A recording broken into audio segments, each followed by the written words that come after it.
Hi everyone, I'm the F1 team and this is my 2018 Singapore Grand Prix review. Now Hamilton, Verstappen and Vettel all got off the line fairly well, especially Hamilton. It was a really good start from him, and thankfully for all three of them there was no repeat of last year's pretty monumental collision. But there wasn't going to be no collisions in the first couple of corners. Esteban Ocon went for an admittedly ambitious move around the outside, but Sergio Perez did leave him space originally, and then he says he didn't see him. I can't believe that, considering he is right next to him, and he just turned into him. Teammates that clashed again for the first time this year. They didn't clash at Baku last year and in Belgium that year as well, but they haven't crashed yet this year apart from that, and I just don't believe that Perez didn't see him like he said. So I think that Ocon is really unlucky there. He could have had a really good race, and yeah, it's unfortunate for a driver who looks like he is without a seat next year. You can hear my opinion on that in the driver prediction video. I'm really not happy about it. Now, Vettel did manage to pass Verstappen, so he was up into second, Verstappen relegated third, and this was on the first straight after the pit straight going into turn 3. But Verstappen wasn't actually able to re-overtake Vettel, as actually there was a safety car deployed because of the incident between the two Force Indias. For a moment I didn't think it was going to come out, just because they waited so long for it, but they waited for Vettel and Verstappen's little battle to finish, to go into the sort of next tight and twisty section, and they brought the safety car out. Now after the safety car restart, Hamilton really did pull away. He backed the pack up really well. He knew that the Ferraris really didn't warm up their tyres well yesterday, and they didn't do that again today, so Vettel was not able to pass him. The next big thing that happened was the pit stops, and Hamilton came in, had a clean stop, and was out comfortably ahead of Vettel.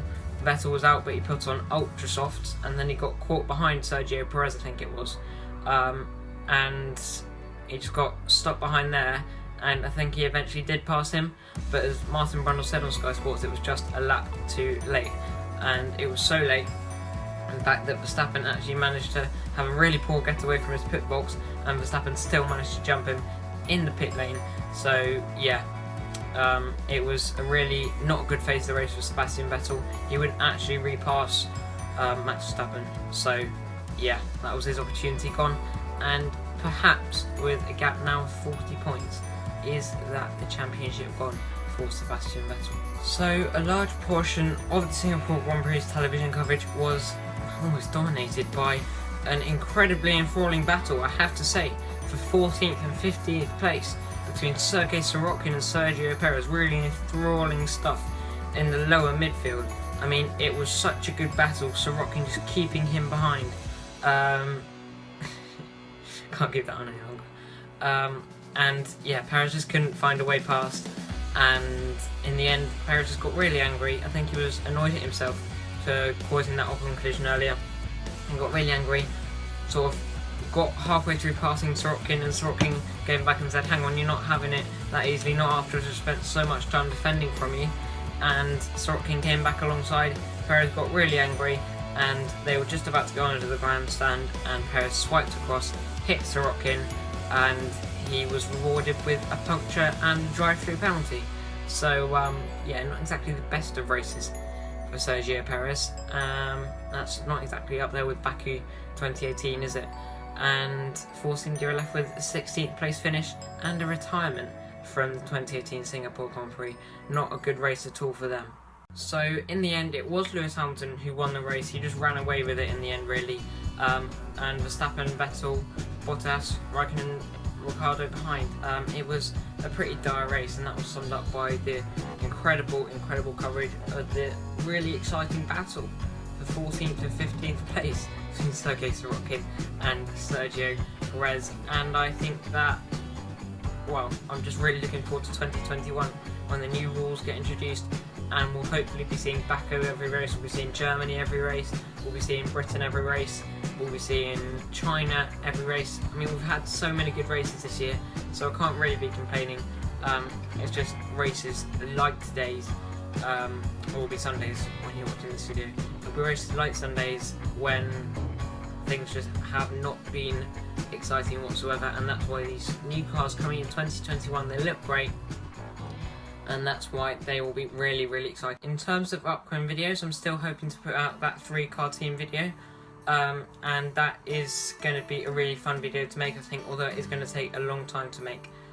Like with the drive prediction video, I think it's going to need quite a lot of graphics, which means it's going to take longer to make, and I'm not going to be able to do that as easy as I was with the driver video, as I am now back at school in the UK, and yeah, I'm not going to have as much time on my hands, but I'm still going to be getting that one out.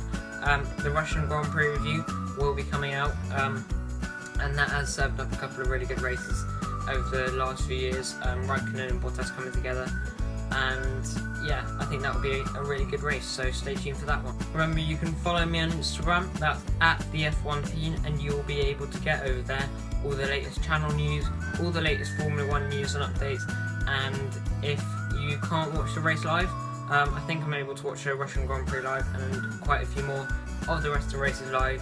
Unfortunately, I wasn't able to watch this one, but I can watch next few.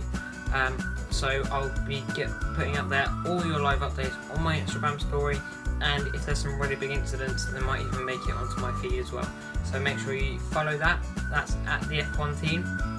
You can also like the video if you enjoyed it. If you really enjoyed it, then please subscribe as well. Share the video to other people you think might like the channel. That would also be great. And yeah, I hope you enjoyed the video, and I'll see you in the next one.